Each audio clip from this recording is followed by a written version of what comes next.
This is SBR's Football Betting Daily.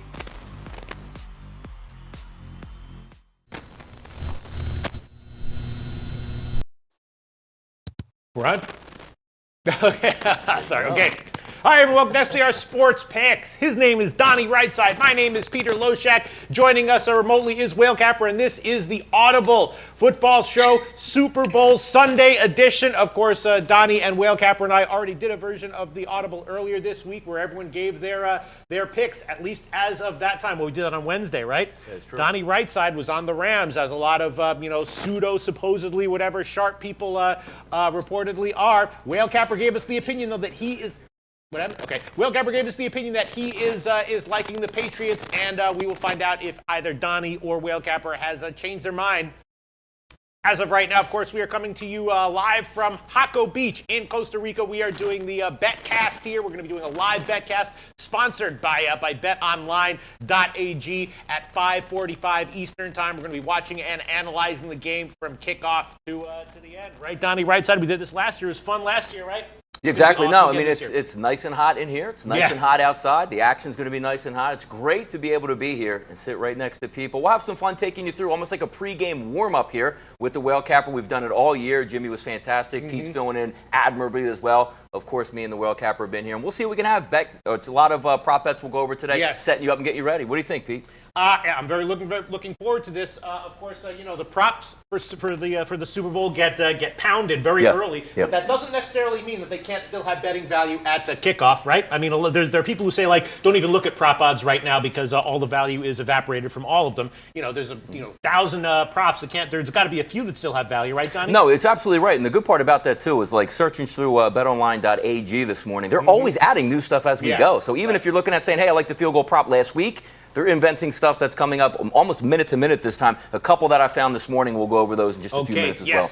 And I put out a tweet on Twitter where I asked people if there were any specific props that they wanted us to address last minute. That we would, and there have been a few props that people asked us that they want to get to, so we'll get to those. And then, of course, in the comment section of this show, we'll do kind of like a rapid fire thing at the end of the show. If there's anything that you want us to address and analyze before we wrap the show up, we will try to get to every single prop that people request. But let's just start first. Whale Cap, are you there? Whale Yeah, Capper. good morning, fellas. All right, just want to make sure that we're... Can you guys hear me okay? Yes. Gotcha. All right, so let's just review what we all said about this game in the first Audible and see if any of us have changed our minds. Whale Capper, of course, you're on the Pats, and you told us that that the analytics suggest that the Rams are the better team, that maybe the line should be pick'em, but you think that the experience factor here for Brady and Belichick and the Pats is going to be a big factor. That's a determining factor for you, and that Goff might have some jitters, and you're liking the Pats. You still liking the Pats, Whale Capper? Yeah, I still do, and I think that the way that you kind of approach this game with a number like 2.5, I don't know that it makes a ton of sense if you love the Rams to grab 2.5 right now. Maybe play the money line pregame if you think they're going to dictate early. If you think the Rams are going to be in this, from Jump Street, then it makes sense to me to back the Rams pregame. But with a number like 2.5, which is not great, obviously, I'm more inclined to look for for in-game value if I feel like the Rams are feisty. If they look live, they're live dogs. I think you're going to see an opportunity in the first half of this game, potentially the halftime of this game, to get a much better number than plus 2.5. That's kind of a tough number to back at this point. We never really saw a reasonably juiced 3. And yeah, like you mentioned, I think the likelihood for Goff jitters early, the likelihood that it takes about half of football for McVay to figure out the right way to attack the Patriots defense. I think these are all reasonable likelihood events, which would give the Patriots the leg up early in this game, give the Patriots first half a decent shot, and then look for an opportunity to come back live on the Rams with a better number than 2.5. All right, yeah. Whale Capper did say that he liked the Pats, especially early in the first half. In the first Audible show that we did, money is coming in on the Rams a little bit as expected. We're seeing some twos market wide now. I think people were expecting that. Donnie Rightside, you said you were liking the Rams. Still liking the Rams here? You're not worried about Goff and jitters? No, I don't think so. And it's the same type of approach I'm going to use, and I kept it the same. I was going to be on the Rams the entire way. I think Whale Capper brings up a great point there. I don't think the threes are getting there, so sending out or picking my play, finally going with the plus 2.5 there also, with the BetCast. I'm going to take the Rams money line because I'm going to stick to my guns and say they're still going to win this football game. By the way, Cap, we talk about, I know, Pete, you like the under in this game. Do we have to get over, talking about the Patriots and the slow starts in the Super Bowl? Is that going to – because I know it's been 8 games. Does it extend to a 9th? But it's something real out there. It's not a short-term, 1, 2, or 3 type game thing.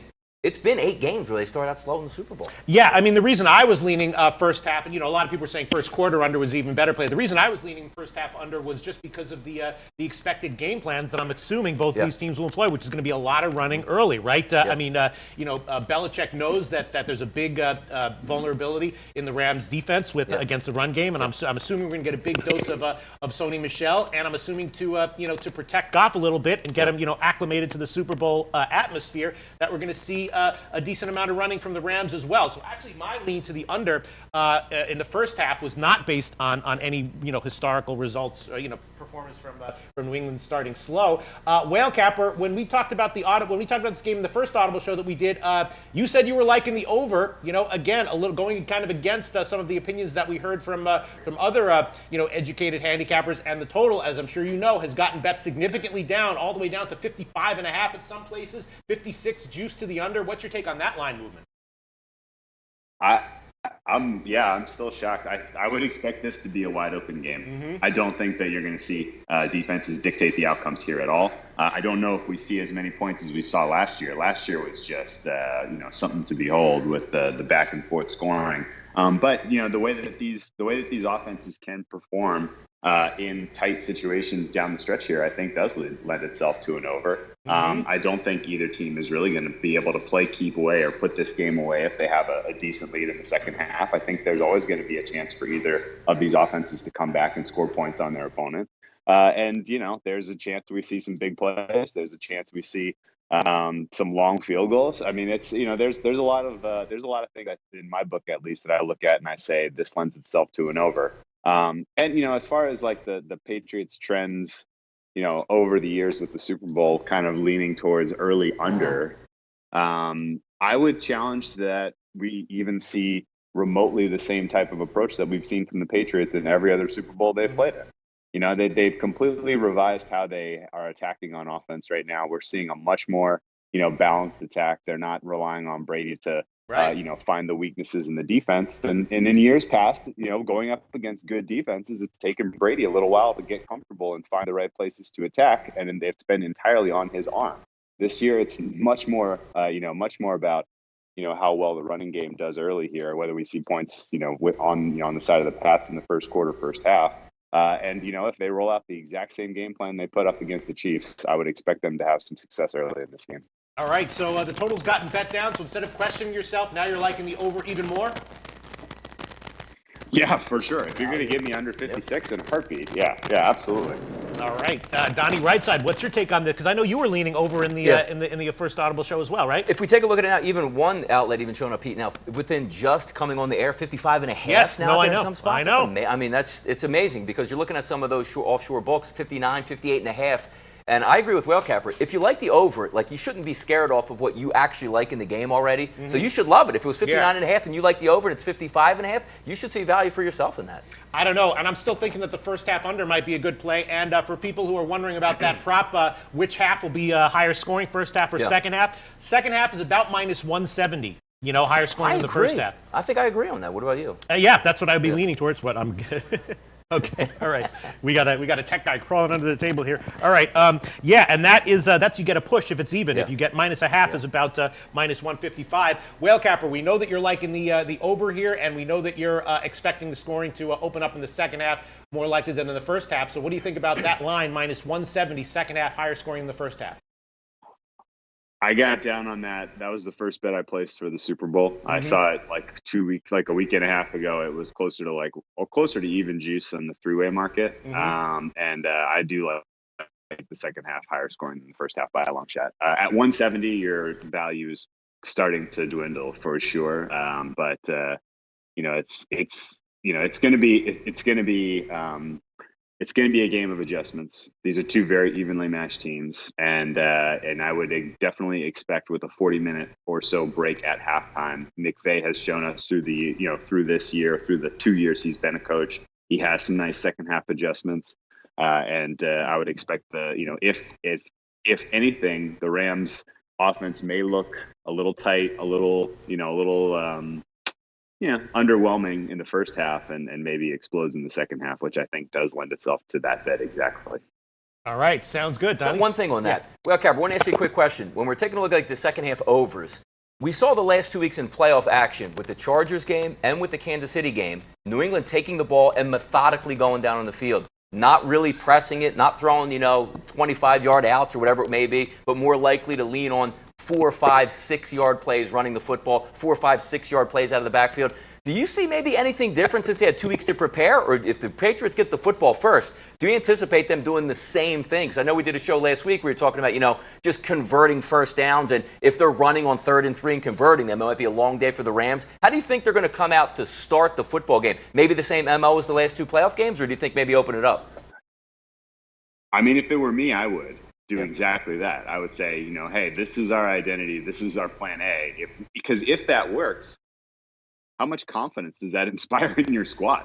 Oh man, this is plan A, what we've been doing for the playoffs at this point. We can just do it to the Rams now and really put them on their heels.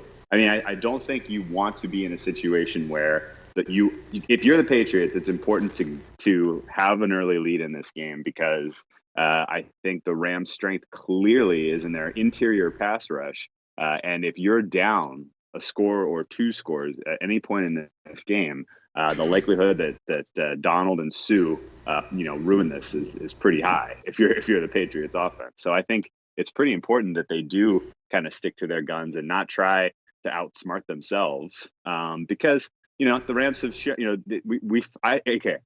I feel very, very strongly that the Saints outsmarted themselves when they played the Rams. It felt like if they had been more aggressive, if they had stuck to their identity instead of trying to kind of play this kind of power run attack, which is not their identity at all, or in that first quarter, they could have scored touchdowns instead of field goals early in that game and put that thing away early. But they didn't stick to their guns. They didn't, they tried to be too cute.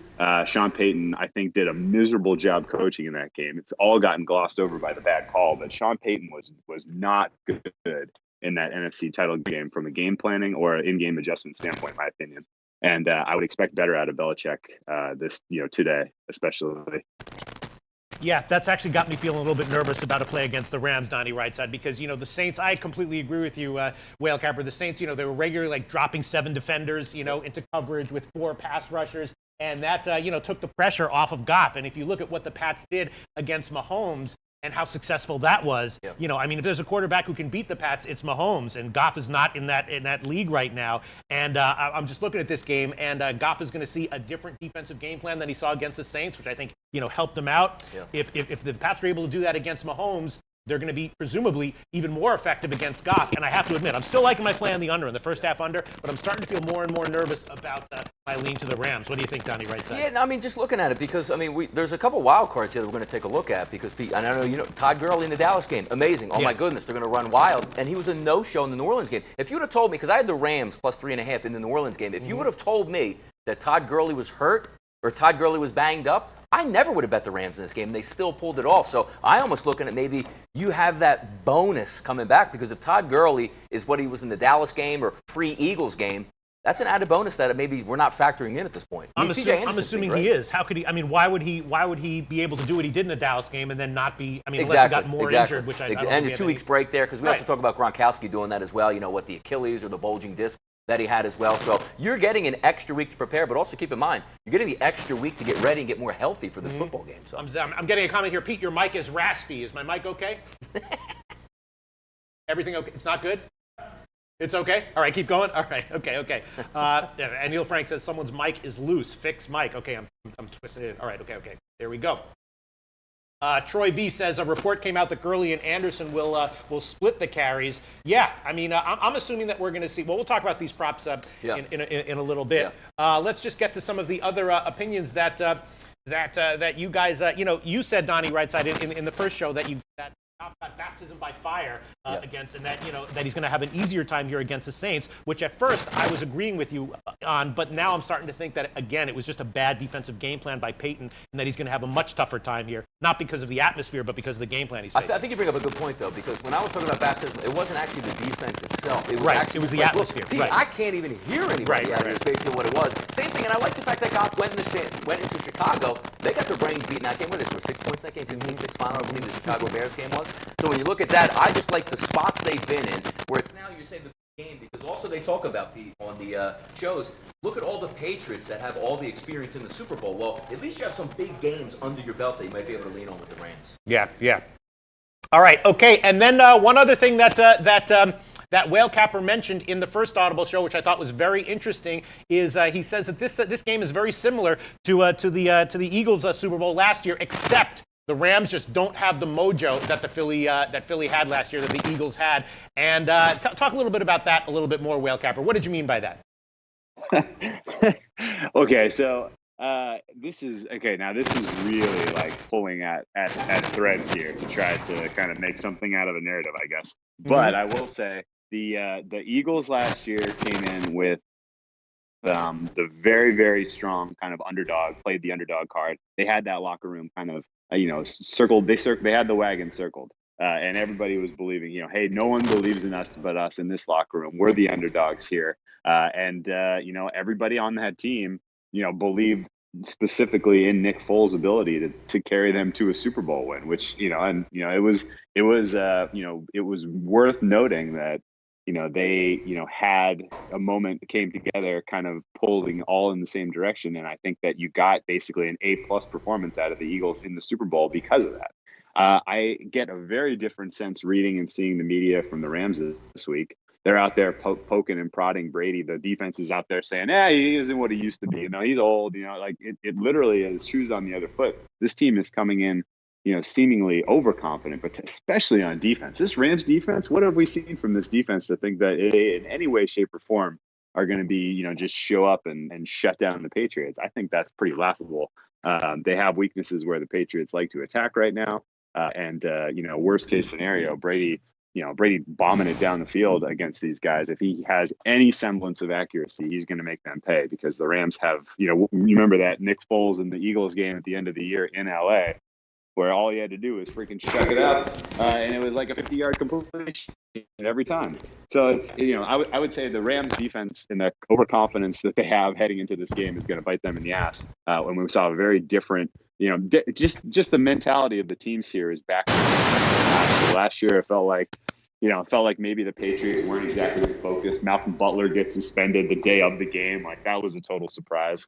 And, I think this year the Patriots are coming in with the no one believed in us card, which is powerful for whatever reason as far as a motivating factor goes in NFL football. Okay, sounds good. We have switched the mics, and are the mics better now? Mics are good. All right, so Whale Capper, you said that because we're going to start talking about props. We're going to start talking about props in a second. You said that the Rams have vulnerabilities defensively that fit in with some strengths offensively for the Pats. And do you mind getting a little bit specific there? Because I was thinking that we have a big discrepancy here in terms of the Rams' run defense, and that's why I was liking Sony Michel props. Attempts and rushing yards over, and probably still would like them at whatever the lines are right now. What are the vulnerabilities in the Rams defense that you think might be exploitable here by the Pats?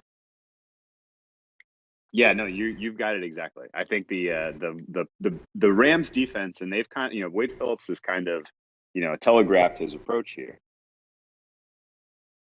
He gave up exactly what they are going to try to do, and that is that they're going to try to flush Brady out of the pocket, because if you can get Brady up outside the tackles, he specifically is unable to throw, and when he does throw, he's not particularly accurate, right? And so if they can do that on meaningful passing downs, then they may have success. The problem is the Rams are not great in terms of defensive efficiency stopping the run, especially if you can get your running backs outside the tackles and you can seal off the edges. The Patriots have been doing a magnificent job of that, especially in the postseason. First half of the Chiefs game was a brilliant example of that. And it's tough for me to really think, okay, well, what do the Rams do to stop this? Like, are they just going to stack the box? Like, you're literally just going to put 8 men in the box and tell Tom Brady, hey, go, you figure out the open man. We are specifically going to take away the run. Well, I got bad news for you, Rams. If you give Brady single, man-to-man coverage on some of his weapons in the passing game, Hogan, Dorsett, Edelman and Gronk, you give man-to-man on those 4 guys, he's going to get a guy scrubbed open on every single meaningful passing down. So, I don't see any way the Rams can really sell out, stack the box to stop the run. I think they're going to have to, try their hardest to limit the damage. And if the Pats are ripping off 3-4 yards per run with a power running style, getting guys outside the box, then I would expect, Sonny Michel to have a pretty outstanding stat line at the end of this one. Carries and yards are a good look. Anytime touchdown score is a good look. And I kind of like Michel 20-1 to win the MVP, to be honest. Yeah. All right, Donnie Rightside, I'm feeling more and more confident in my prop bets that I've made. I'm feeling more and more nervous about my bet on the Rams, Donnie Rightside. I think we might be on the wrong side here. What do you that's know? A good feeling. That's a good you feeling. think so? You think you're on the wrong side. Yeah. He flips it over and say, "Oh, I was right the whole way." It can be. All right, so I guess that's about it as far as the side and total. Now let's dig into props deep. Here is one prop that everyone's talking about. It was asked specifically on Twitter. Brady completions, right? About 27.5. This, of course, has to do with the game plan. I'm thinking that maybe the under might be worth the play if we really are going to see a lot more running from the Pats, which I suspect might be the case, especially in the first half.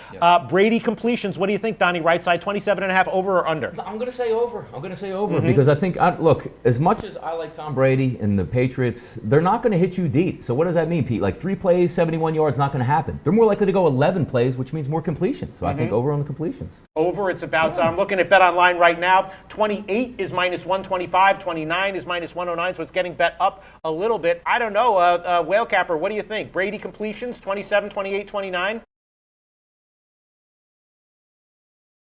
Whale?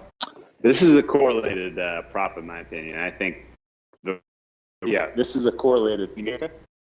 This is a correlated prop, in my opinion. I think if the Rams can gain a lead sometime early in this game, then this sails over. Right. But I think if Patriots' plan A of running the ball and kind of balancing their attack works, then I think this is an under. So it's too highly correlated with the actual game script for me to say that there's an edge on either side here. But since you are leaning to the Pats getting an early lead and liking Pats in the first half, then presumably you'd be leaning to the under a little bit if it's that correlated, right? Right, that's right. Yeah. Don't want to put words in your mouth, Whale Cap, right? But I can see a situation where the Rams sell out to stop the run and give Brady what he wants in the passing game, and all of a sudden, like on the fly, like, oh, okay, you're gonna let me check out of these running plays and get single man, for 5-6 yards of pop through the air. Okay, I'll take that any day of the week. So, there are, even though I think the game script has a higher likelihood of being Patriots running focused attack that works, I still can see a scenario where over hits, even if I'm correct about the Patriots kind of getting an early lead and playing keep away. So. Okay, so there's your answer. Big Joe Capper 707 from Twitter, who asked Tom Brady over 27.5 completions. Both Donnie Rightside and Whale Capper agree with you on that one. Let's see, another prop that people were asking about. Let's see, where we go. Sonny Michel, first touchdown at plus 600. Whale Capper, I'm sure you've at least priced that out a little bit. What do you think? Is that a good enough line, or would you need more? First touchdown, plus 600. I like it. I like him for the first touchdown.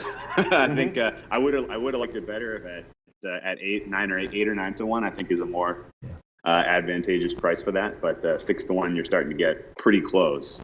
I've kind of constructed this whole narrative in my head that Belichick is determined to make the league respect the run again, even though that only suits him and not necessarily the rest of the league. So I would expect Sonny Michel's going to get a lot of looks in the red zone today.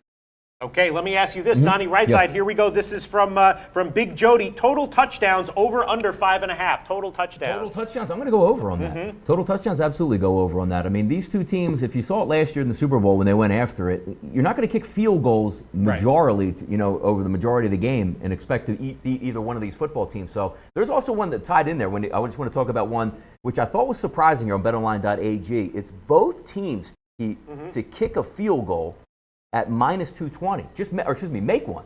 So the 31-yarder from Gostkowski, 48-yarder from Zerline, and you get that. I love it. So I think that plays into it, where I think there are going to be field goals, what I'm saying, but I think you have to score touchdowns in the Super Bowl to win. Well, we know that Whale Capper in the first Audible show told us that he liked the field goals under props, so it sounds like you might be disagreeing with that, Whale Capper. Yeah, but it's not a bad line. That's not a bad line, actually. Okay.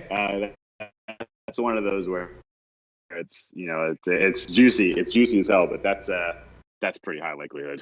Definitely higher likelihood than what's the break-even percentage on that? Like 68, 69%. I mean, each team just has to get one. It doesn't even matter like distance, just one field goal from each team. Yeah. Okay, and then again. Yeah, that should be lined in. That should be lined in the 300 range. Okay, and the props that I discussed in the first Audible show, I said that I liked Gurley receiving yards over, and I actually got 30.5 earlier last night. I got 30.5. I also like Gurley rushing and receiving yards combined at about 92.5, and maybe Gurley receptions over 3.5 at plus money. And then the Sony Michel props, it's still right around 17.5 for his attempts, and I think his yards are still around in the 70s. Are those still good plays? What do you think, Donnie? I like it. Now, the good part about Todd Gurley is C.J. Anderson's not a third down back. Right. So let's just say if they're playing it coy, saying, we don't want to, use Todd Gurley up. He's going to be in third down, which is where the pass catchers are going to come from the running back position. So I love that prop play, Eddie, there on Todd Gurley's catches. Whale Capper, you think all those props still have value? Gurley receiving yards over, Sony Michel attempts and rushing yards over? Yeah, no, that's how I think. I mean, given my expectations in terms of how I would script an offense to attack these two defenses, I would expect that those two have high likelihood of hitting. Okay, sounds good. So those are props that I would still recommend that people hit even at the current lines. Here's a question from Dan Kelly. I'm sure you've at least thought about this, Whale Capper. Brady, will he throw an interception or not? It's -115. I know you've thought about it. Yep, the I'm going to deep say breath. no. by All right, him, we can yes. start. We'll let him. He's got a big brain, so we'll let him think a little bit more. Donnie Rightside, we can start with you. I'm assuming you've thought about it. I'm gonna say yes, Yeah. and the only reason I'm gonna say yes is if you looked at the gut Kansas reaction City. is no. The only reason I'm going to say yes is when you have Aaron Donald, he's going to get pressure quick, and he's going to get that pressure in 1.5 seconds where you're just trying to let go of the ball, you hit the arm, and it goes up in the air. That's the way I would bank on it. I don't think it's going to be a straight interception. What a bad pass by Brady. I think it's going to be like a deflection on the arm. Right. I mean, that could happen. If you gave me a free play right now before hearing any other opinions, I would probably go with no. I just trust Brady not to throw an interception in the Super Bowl. What do you think, Whale Capper? Yeah, my gut reaction is no as well here, and mostly just because one, I don't think there's not going to be a ton of pressure on him to make plays to get points in this one. I think they're going to get it easy. I just think the Patriots are going to get it easier. I just don't have a ton of respect for the Rams defense here, and the Rams. They obviously they have some ball hawks, which makes this a little trickier. But the chances that that there's like a real toss-up situation where Brady makes a terrible decision and chucks it up like we saw against the Steelers and against the Titans. He had a couple moments like that this year. I just don't think they're going to put him in that situation. They're going to have to even in this game. Michael Maeda says Brady threw a pick in his last 3 bowls, and Dan Kelly says, I can see Brady going for desperation bombs. Donnie? That means you're going to tell them that they're going to be losing the football game in that one. He's going to be heaving it up. And did he have an interception last year versus the Eagles? I think I think he did, but I'm not. You want me to check? I can check. On that. I recall that he did. Yeah, didn't he? Wait, hold on. Let me just quickly check on that one. Let's see. Another prop that people are. Let me see. Another prop that people are talking about. Zion McCoy says I'm taking Gurley under. Okay. And Neil Frank says combined over 92.5 yards is amazing. I'm seeing 102.5 for Gurley. Yeah, I got that one last night, not at Bet Online, at a different book. And let me see other comments coming in. Let me see. Any other? Well, Donnie Rightside, are there any other props that you're thinking about? Some interesting ones here because I do think it's going to be a closer game. I can't see either team getting away far ahead where it's going to be like a 21-point in the fourth quarter. Just some interesting plus money prop bets. Lead the change in the fourth quarter, Pete, plus 200 at betonline.ag, and also game tied after the first score. So that means if a team goes up 3-0, another team kicks a field goal, it's 3-3. I think the game will be tied after the first score as well. So just because I believe that this game is going to be close. Okay, hold on. I am checking here. No, Brady did not have an interception. Yeah, I didn't think he did. No, he didn't. Okay, here you go. Foles did. Yeah, that's right. Okay, let's see. Other props coming in that people are asking about here. Well, let's talk about Cooks. Whale Capper, what do you think? Cooks is going to have an explosive day, or maybe be quieter than the market's giving credit for? Because I was thinking that Cooks might be a good bet on the under yards, and that has definitely gotten bet down since I first saw it. I don't know exactly where it opened, but I definitely saw it at 75.5 in the mid 70s, and now I'm actually seeing upper 60s. So my lean on that one was accurate. Crooks has not done well against man coverage this year, and of course that is what the Pats like to play. You think Cooks might still have a little bit of value yards under, receiving yards under? I'm on that one with you. I like Cooks under as well. I think of the Rams' diverse set of weapons, he's probably the guy that is the least likely to hurt you in this one. Stephon Gilmore matched up against Cooks is going to be a bad matchup for them. I would expect, not just total yards under, not just receptions under, but first reception under. I tracked down under 12.5 yards on Cook's first reception. I think that's a great one. I think it's going to be tough for them to find him, and when they finally do, I'm going to guess it's going to be sort of a screen passy type of, wide receiver screen type of dump off play, and he maybe gets 3 or 4 yards. So first reception under 12.5 is a great look, and as well as his total receiving yards and receptions in my opinion. That's how I was thinking. Early when I saw these props open, and right now at BetOnline.ag, you can get 71 for Cooks at minus 130 or so. That's what I was thinking about. And going up against Gilmore is going to be very, very tough here. Donnie, right side, any other props you want to bring to our attention? Yeah, 2 more in there. Thiago Ruiz brings up 2-point conversion props. I actually I know people were talking about will there be a 2-point conversion attempt. I actually like to take the plus money and say it's going to be converted. You're looking at 2 teams very efficient there. 2 really good running games, obviously good quarterbacks, some good options out. I think that gets converted, Pete, for a plus 180. And also one more here. First team to score, just going based on the previous 8 Super Bowls where you start slow, and we all know the Patriots like to defer, maybe a plus 100 on the Rams to score first. Doesn't have to be a touchdown, just a field goal in that spot. I'll like that prop as well, taking plus money. Okay, sounds good. Let's see, what else was I at? Well, we haven't even mentioned Gronk. What are you expecting from Gronk here? You know that the public is betting Gronk props over. You know what I mean? He's such a wild card. You see him in the game plan and dominant, and then out of the game plan for 2 to 3 weeks. Right. I want to say he's more more on the healthy side than not. So, but again, he is 59 yards, 49 yards, whatever it is at this point there. Everybody's going to be taking that over. Also, you're going to see Gronkowski money coming in. First touchdown of the game. He's just a popular guy, so he's going to be a little bit juiced. Whale Capper, any thoughts on Gronk props in this game, or is this just a pass for you? I agree with you that the public has bet these up, and there's probably numerical value on the under. The question is this his last game? Is this his grand finale? I would say it's possible, maybe even likely. In which case, that they're going to give him some sort of fanfare. If Patriots, if this is a different game than we're expecting, and the Patriots literally are, just the dominant team, whistle to whistle. You're going to see some garbage time stats for Gronk to kind of pat him on the back on the way out the door, probably. Otherwise, I think his more important role is in the running game. Gronk is a run-blocking bulldozer right now. He is blocking so effectively, and I think it's going to be much more important for him to be a decoy in the passing game and him to be kind of putting most of his effort into running downs. To kind of seal the edge, to get Michelle, to get White, to get Burkhead, to get these guys a look outside the tackle. Gronk's going to be sealing the edge like a champion and just bulldozing guys down the field. I think that's his most important role in this one. So give me the under if I'm forced to take one on Gronk. You agree with that, Donnie? Yeah. No. Yeah. Look. Let me ask you this. This might be a little bit of an under the radar, lesser prop that caught my eye. Maybe Josh Reynolds receiving yards over and receptions over as well. He's the one guy who's actually done better, against man defenses than zone. And again, I'm assuming we're going to see still a lot of man defense from the Pats. That's what they play. He also tends to line up against the lesser cornerbacks. What about Josh Reynolds over receiving yards and over receptions, Donnie? Well, if you're just going back to philosophy for the Patriots, they like to take away your top threat, and to me, the top threat is Cook. So you're going to look opposite. Yes. Absolutely. What do you think about that? Is that trying to get too cute, trying to force value here, or you think Reynolds receiving yards over and receptions might have some value, Will? Agree with you that it does have value, and I think, and I'm going to go even a step beyond that and say Reynolds, Higbee, and your receiving, your receiving stats for your running backs are going to be the three areas where the Rams find the most success today.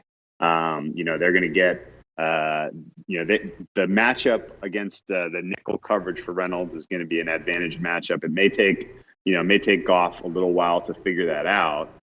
Depending on how the Patriots disguise their defensive looks, but Reynolds, Higbee, and Gurley are my three favorite receiving targets for the Rams today.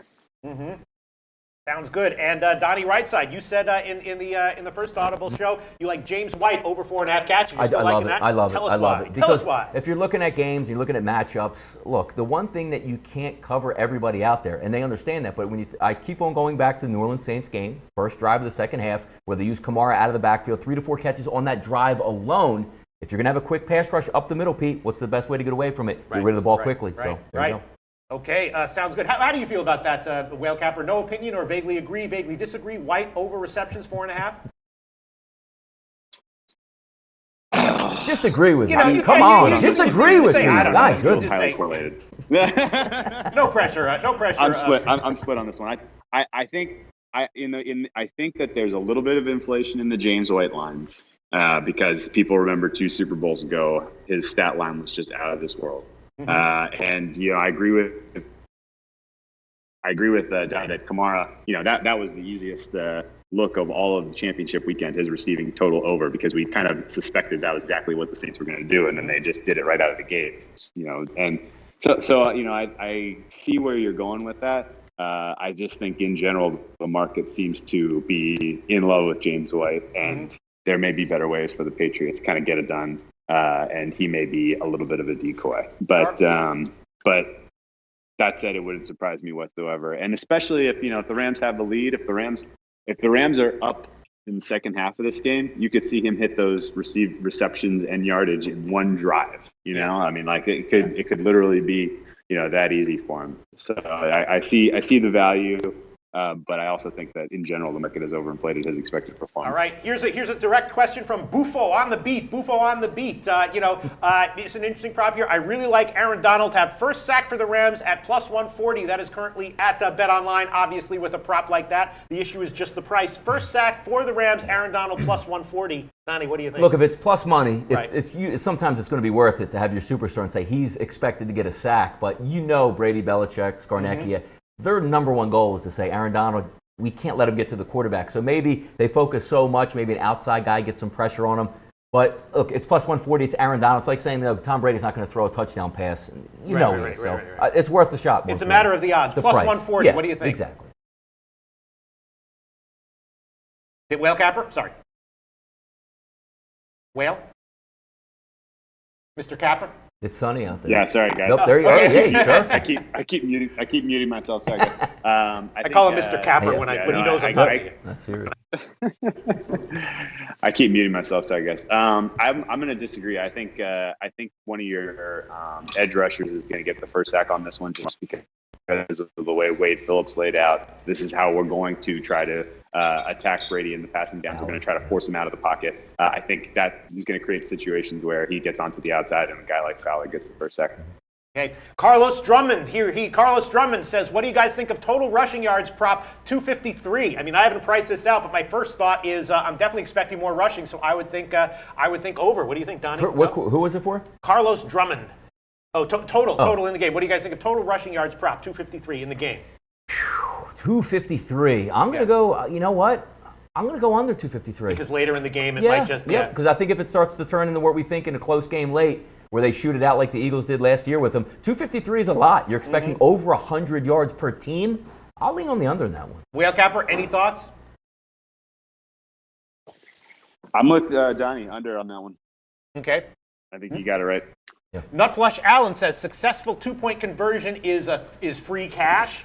I know you like that prop, Donnie, didn't you? I like the 2-point conversion. And I'll take it another step further, too. This is expensive. A fourth down conversion, minus How many times have you seen the quarterback sneak 4th and 1 with Brady, or even with Jared Goff? It's really expensive. But in this football game, especially late, if one team, they're going to have to go for it anyway. But I think these two teams will be more aggressive there as well. I think they're going to get it, Pete. It's an expensive one, but Right. I'll pay. So what's the line? Minus 360 to convert a 4th down. Minus 360 to convert. And here you go. This is the next question that I was going to ask from the big guy Bubba. Shout out to the big guy Bubba in the comment section. I got a good one. Is there a prop on over/under successful 4th down conversion by both teams? I don't know if there's one, but I like it. Yep. 1.5? What would you say? The overs? By both teams. By both teams, yeah. So if you have minus 360 there, I'm going to say that you're probably closer to almost an even at that point, right? I'm going to have to. 2.5. Yeah, Whale Capper, just talk for about 10 or 15 seconds about the expectations of 4th down conversions by either or both of these teams. You think we're more or less likely to see those in this game? I think we're likely to see 3 to 5. I don't think that. I agree 100% with Donnie that a 4th down conversion is, effectively as high a likelihood of bet as you could make on this whole game. And if I was setting a line on total successful, I'd probably put it at 2.5, and I personally would lean over on that. Okay, let me ask you this, Whale Capper. A lot of times people like to bet these props: first team to 5, first team to 10, first team to 15, all of that. They're all over the place. In general, I think you would be leaning Pats on all those props, right? Yeah, no, I think that the Pats seize control of this one out of the gate, and first 2 props would lean Pats as well. Yeah. Wow, Dan Kelly, sharp guy. Dan Kelly says, I am on this. Winning margin over 9 points, plus 107. We're expecting I asked you about this, Whale Capper, in the first audible. I was just based on not based on my handicap, based on just purely listening to you talking. At one point in the first audible show, I was thinking that maybe what you were implying was that we might actually see a less close game than a lot of people are expecting here, because either what the Pats do works and they run away with it, or it doesn't, and then all of a sudden they're very vulnerable to the Rams' explosiveness on offense. You think we're going to likely to see a close game, or what do you think about this? Winning margin over 9 points, plus 107. Oh man, Tough I think one. you need a better. I think you need a better price on that. Man. That price is not. I'm not interested in plus 107 on that at all. And I mean, we have enough data points of Patriots Super Bowls past. The highest margin of victory was last year at 8, right? So out of 8 Super Bowls in the Tom Brady era, we haven't seen a single one where the margin of victory was higher than 8, and now margin of victory greater than 9 is plus 107. That doesn't jive with what we know about Patriots Super Bowls. I think that kind of the much higher likelihood outcome here is that this is a back and forth game in the second half, and it's kind of decided with whoever gets the key stop down the stretch, recovering an onside kick because I guess. I think that the most likely narrative that I can spin for you here is that Brady and the Patriots were up early. You see the Rams make some solid adjustments, come back in the second half, and maybe they're down by 10, kick a field goal late and try for the onside kick and can't recover it, and Pats put it away up 7 or something like that. Like I don't think that we really do see either of these teams truly run away and hide and have a double-digit outcome. I think I would have put the implied probability of margin of victory over 9 somewhere in like the 25% range, not in like the 50-50 range. Okay, fair enough. And unfortunately, we could talk about this all the way up to kickoff, but we do have to wrap it up. Let's just quickly give our final thoughts, 10 seconds each. Again, I'm liking Gurley receiving yards. Gurley receiving yards over. Gurley receiving and rushing yards over. Those are my 2 best bets as far as props are concerned. Donnie, right side, what would you recommend as your favorite plays that are still available right now to bet? Yeah, either team to convert a 4th down conversion, the plus 180. I just like that. And we'll go with one that's even more expensive we just talked about. Just give me a 4th down conversion, minus 370. So I'll take one dog, one juicy one. Sounds good. Whale Capper, what would your best recommended play be on odds that are available right now? Okay, well, I'm going for the hard-hitting props here. National anthem over 110 seconds. I have reliable inside information that Gladys Knight will be doing a backed track here, and that it's been measured at 149. And so you're going to have 119 seconds is going to be your or 100 and 149 is what I've been told that it's been timed at. So whatever that works out as in seconds, it's going to go over. Wait, 1 minute and 49 seconds?